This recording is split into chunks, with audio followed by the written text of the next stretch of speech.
За околу 500.000 работници недела ќе биде неработен ден, а оние што ќе работат во недела треба да добијат и повисока дневница за околу 50% и слободен ден. Исклучок од ова решение ќе бидат 34 дејности кои ќе работат и во недела, предвидува новата регулатива чии детали ќе се прецизираат наскоро. Законското решение кое овозможува недела да е неработен ден е во последни подготовки и брзо се очекува да влезе во собраниска процедура, а на сила се очекува да стапи од септември. Синдикатите ја поздравуваат ова иницијатива, но бараат и строга контрола од страна на Инспекторатот за труд. Оттаму пак велат дека активно ќе се работи и на тоа поле. Процесот на измена е се уште во тек.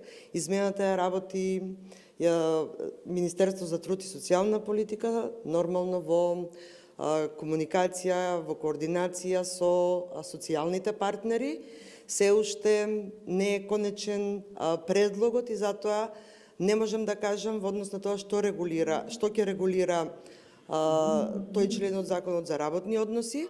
И во сегашниот закон е предвидено да се плаќа повисока дневница за работа и во недела, но ретко кој тоа го почитува. Зошто не се почитува сегашниот закон и каде се инспекциите, прашува и Организацијата на работодавачи. Надлежните пак велат дека законот се почитувал, иако во пракса и не е баш така. До сега во најголем број на случаи се почитува додатокот, исплатата на додаток за време на празник и додатокот за прековремена работа.